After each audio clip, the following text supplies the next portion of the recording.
frères et sœurs.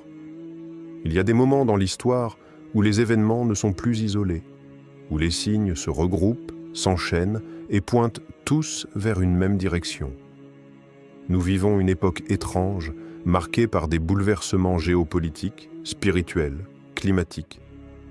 Et si tout cela annonçait un seul et unique lieu, un lieu prophétisé, attendu, craint par certains, espéré par d'autres, le lieu de l'apparition du Mahdi. Avant de commencer, abonnez-vous à la chaîne La Foi Islamique pour ne rien manquer des révélations à venir. Car ce que vous allez entendre maintenant pourrait changer votre manière de regarder le monde. Bismillah, wa salat wa salam ala rasoulillah. Ô Seigneur des mondes, éclaire nos cœurs par ta lumière, guide nos âmes vers la vérité et fais de nous des témoins sincères de ton décret. Ya Allah, accorde-nous la clairvoyance de reconnaître tes signes et la force de rester ferme lorsque viendra l'épreuve. Partie 1. Les signes avant-coureurs dans les hadiths. Ils sont là, non pas dans les récits d'un vieux livre poussiéreux qu'on feuillette par curiosité, mais dans les journaux, les écrans, les cris des peuples opprimés et les secousses invisibles de l'histoire. Les signes. Ils frappent à notre porte, et chaque jour, ils deviennent plus évidents. Le prophète Muhammad, le véridique, n'a laissé aucune zone d'ombre. Dans les recueils les plus authentiques, ses paroles retentissent comme un écho lointain, ou comme un avertissement imminent. Il a parlé d'un monde bouleversé, d'un déséquilibre général, de nations qui s'affrontent dans des conflits sans fin, de puissances qui s'effondrent, de peuples qui crient justice, de sang versé dans les lieux saints. Il a parlé de Cham, cette terre bénie et meurtrie. Il a mentionné Al-Quds, centre de tensions et d'enjeux mystiques. Il a désigné l'Arabie, touchée par des luttes internes, des divisions claniques, des effusions qui tachent même les lieux les plus sacrés. Et maintenant, regarde le monde autour de toi. Tout est en place. Des savants de toutes les époques, de l'Andalousie aux confins de l'Asie, ont consacré leur vie à étudier chaque détail de ces prophéties. Des générations entières ont tenté de tracer sur les cartes les lieux où ces signes se croiseraient, et presque tous s'accordent sur un point. Le Mahdi apparaîtra à la Mecque entre la pierre noire et le Maqam d'Ibrahim, là où les âmes en quête se retrouvent, là où la foi vibre avec une intensité unique. Mais voilà la nuance que peu perçoivent. Si la Mecque est le point d'émergence, cela ne signifie pas qu'il n'y aura pas d'autres étapes. Car avant de se dévoiler au monde, le Mahdi est un homme qui marche dans l'ombre. Il ressent les douleurs du monde. Il traverse les nations, peut-être même les grandes capitales. Il voit l'injustice, il entend les appels des opprimés, il apprend en silence. Certains signes visibles, les guerres, les tremblements de terre, les crises sociales, sont comme les grondements avant une éruption. Mais il y a aussi des signes invisibles, des rêves partagés, des cœurs troublés sans savoir pourquoi, une sensation diffuse que quelque chose se prépare, quelque part. Ce sont les signes intérieurs, ceux que seule l'âme peut capter. Et là, une vérité mystérieuse se dévoile. La terre semble orienter tous les regards, tous les cris, toutes les prières vers un même point, un centre qui n'est pas encore révélé, mais qui agit déjà. Il ne s'agit plus seulement d'un lieu géographique. C'est un espace spirituel en train de s'éveiller. Un endroit où l'invisible devient perceptible, où la lumière revient lentement après des siècles d'ombre. Ce lieu n'a pas encore été nommé. Mais tout indique qu'il est déjà chargé d'un poids que seul un élu peut porter. Ce n'est pas un hasard si certains voient le même rêve à des milliers de kilomètres les uns des autres. Ce n'est pas un hasard si des savants se replongent dans les textes avec une urgence nouvelle. Ce n'est pas un hasard si les cieux et la terre semblent en attente. La prophétie avance. Et ceux qui regardent avec les yeux du cœur savent que les signes ne sont pas finis. Ils ne font que commencer et ils convergent vers un seul endroit. Partie 2. Le point de convergence des crises mondiales. Regarde autour de toi. Pas avec des yeux fatigués par l'information continue, mais avec des yeux lucides, éveillés, conscients. Quelque chose de plus profond que les chiffres et les bulletins d'actualité est en train de se jouer. Le monde se fracture. Et pourtant, ces fractures suivent un tracé. Un tracé qui nous ramène toujours au même point. À l'est, le Moyen-Orient brûle. Gaza saigne. La Syrie gémit. L'Irak panse encore ses plaies. Le Yémen supplie dans le silence médiatique. Des bombes tombent, mais aussi des masques. À l'ouest, l'Europe vacille. Elle doute de son identité, divisée entre un passé chrétien qu'elle a renié et un avenir qu'elle ne comprend plus. L'Occident tout entier semble fatigué de sa propre puissance. Les révoltes intérieures, la montée de l'extrême, l'effondrement moral, tout cela n'est pas que politique, c'est spirituel. Mais au centre, quelque chose attire. Quelque chose agit comme un point d'équilibre entre deux mondes, entre l'Orient mystique et l'Occident rationaliste, entre l'islam hérité et l'islam à venir. Ce point, c'est le cœur de la Méditerranée. Une zone où Jérusalem, Damas et la péninsule arabique forment un triangle sacré. Un triangle qui, depuis des siècles, abrite les plus grands bouleversements spirituels et géopolitiques. Mais quelque chose a changé, quelque chose de subtil. Les signes récents, les tensions invisibles, les rêves collectifs, les basculements soudains, tous commencent à indiquer un autre lieu. Un lieu que peu regardent, un lieu qui ne fait pas partie des récits classiques, mais que le destin semble redessiner à la lumière d'une prophétie vivante. Car le Mahdi, avant d'être reconnu, sera inconnu. Il ne surgira pas là où les foules l'attendent, comme on attend un roi avec tambour et fanfare. Il apparaîtra dans la discrétion. Il traversera des terres que l'on croyait marginales. Il portera peut-être un accent inattendu, une allure que personne ne reconnaît. Et c'est précisément là que le divin surprend. Il casse les cadres, il brise les habitudes. Certains signes, presque imperceptibles, orientent désormais notre regard vers un territoire nouveau, à la fois extérieur au monde musulman traditionnel et intérieurement connecté à son cœur. Ce lieu pourrait être en Europe, peut-être même dans une nation réputée pour son orgueil, sa laïcité, ses conflits avec l'islam. Un lieu que l'on pense fermé et qui peut-être cache la clé.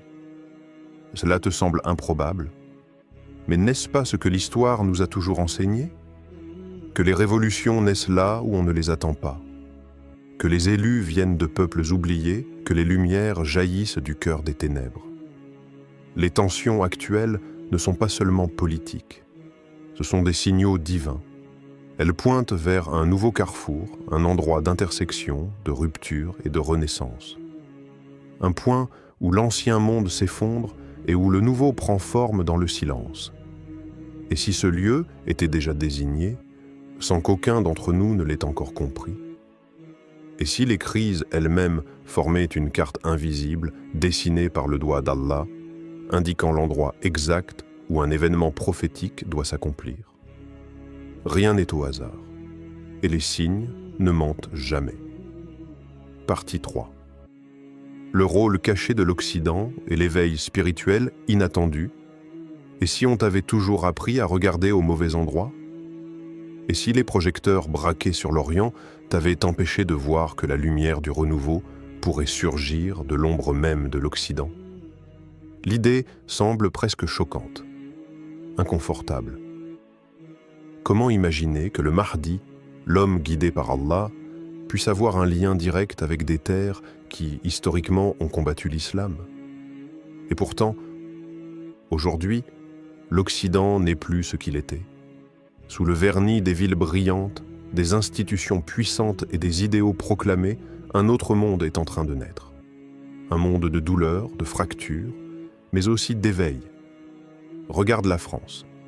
Le climat est hostile, les discours sont durs, l'islam y est combattu sur le plan médiatique, politique, culturel. Mais c'est là aussi que l'on trouve la jeunesse musulmane la plus consciente, la plus engagée, la plus attachée à son identité. Dans les quartiers populaires, dans les universités, dans les rues, quelque chose brûle, pas de la colère, mais une soif. Soif de retour, soif d'ancrage, soif de Dieu. C'est en France que les mosquées débordent pour la prière du Fajr. C'est en Angleterre que des convertis racontent avoir vu le prophète en rêve. C'est en Allemagne, en Belgique, aux États-Unis que des jeunes, sans repères familiaux, redécouvrent l'islam par pur amour de la vérité. Ce phénomène n'est pas anodin, il est prophétique, car plusieurs hadiths évoquent l'Occident de manière énigmatique. Le prophète a mentionné un groupe de croyants venus des terres de l'Ouest, des gens à la fois purs, prêts à rejoindre le Mahdi. D'autres traditions, bien que sujettes à interprétation, laissent entendre que le Mahdi vivra un temps dans une terre d'incrédulité, une terre où il sera inconnu, rejeté, persécuté, mais protégé. C'est dans l'épreuve que les cœurs sont forgés. C'est dans l'exil que les prophètes ont été formés. Musa a grandi chez Pharaon. Youssouf a été élevé loin de sa famille. Le prophète Muhammad a été rejeté par les siens avant d'être accueilli à Médine. Et si le Mahdi suivait cette même trajectoire? Et s'il avait été élevé dans un monde de contradictions pour mieux le dépasser?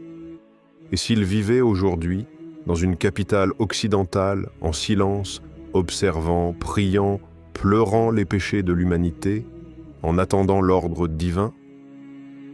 Peut-on imaginer un instant que Paris, cette ville de lumière profane, soit aussi le théâtre secret de la lumière divine? Elle qui incarne tant de rejets, pourrait-elle devenir le lieu de l'accueil? Un lieu où le Mahdi vivrait caché, anonyme parmi les anonymes. Un cœur pur battant dans un monde hostile. Un homme éveillé, protégé non par les murs, mais par la volonté d'Allah. Et si les épreuves des musulmans en France, leur douleur, leur résistance, n'étaient pas de simples injustices, mais un signe que quelque chose se prépare. L'histoire d'Allah ne suit jamais les chemins qu'on attend. Elle renverse les puissants. Elle élève les opprimés. Elle transforme les périphéries en centres et les lieux rejetés en lieux élus. Et toi, as-tu ouvert les yeux sur ce lieu inattendu où tout pourrait commencer? Partie 4. Pourquoi Paris concentre tous les signes? Regarde Paris, pas avec les yeux du touriste, ni ceux du politique. Regarde-la avec les yeux du cœur, avec la lecture des signes. Paris n'est pas qu'une ville, c'est un champ de bataille invisible. C'est le miroir des contradictions du monde moderne, où la foi est traquée mais jamais étouffée, où l'obscurité croit dominer mais laisse toujours filtrer la lumière. Ici, les minarets sont étouffés mais les cœurs s'élèvent. Ici, la parole de Dieu est contestée mais constamment récitée dans les foyers, les cellules, les ruelles. Ici, les musulmans sont surveillés mais plus vivants que jamais. Est-ce un hasard? Ou est-ce le lieu exact de l'épreuve choisi par Allah pour que naisse ce feu dont parlent les hadiths? Un feu qui ne brûle pas pour détruire, mais pour révéler. Paris, ce n'est pas seulement la ville des révolutions, c'est aussi la ville du refus des prophètes, la ville des philosophies humaines, des lois sans Dieu, de l'ordre sans foi. Mais c'est dans ces lieux extrêmes, dans ces points de rupture, que naissent les plus grandes révélations. Souviens-toi, le Mahdi ne vient pas pour les conforts. Il surgit dans le chaos, dans le rejet, dans la nuit. Et cette nuit, Paris l'a déjà depuis longtemps. Mais une étoile pourrait bien s'y lever. Les récits soufis, porteurs de secrets transmis d'oreilles en oreilles, parlent d'un homme juste, discret, solitaire, habitant une ville étrangère aux lois divines. Il est silencieux mais éveillé. Il pleure la nuit, pris dans les coins sombres, et personne ne soupçonne qu'il est celui qu'Allah prépare. Ces récits ne nomment pas Paris. Mais ils parlent d'une grande capitale occidentale où il restera caché jusqu'au moment du retournement. Et quel autre lieu aujourd'hui correspond à ce tableau plus que Paris, capitale de la laïcité, de l'orgueil humain, et pourtant si peuplée de cœurs soumis? Paris est l'épicentre de l'attention. Chaque manifestation, chaque injustice, Chaque débat sur l'islam alimente cette tension spirituelle, comme si un nerf invisible était touché, comme si la ville pressentait quelque chose qu'elle ne comprend pas. Le Mahdi, dit-on, ne veut pas du pouvoir. Il ne cherche pas l'apparition. Il est appelé par les événements et forcé par le destin divin. Et pour qu'un tel homme surgisse, il faut un terrain brûlant, un lieu qui le forge, qui le rejette, puis qui l'appelle à en sortir. Paris n'est pas la fin du voyage, mais elle pourrait bien être le départ, car c'est là que le feu intérieur s'allume. C'est là que le silence du Mahdi devient plus fort que les cris du monde.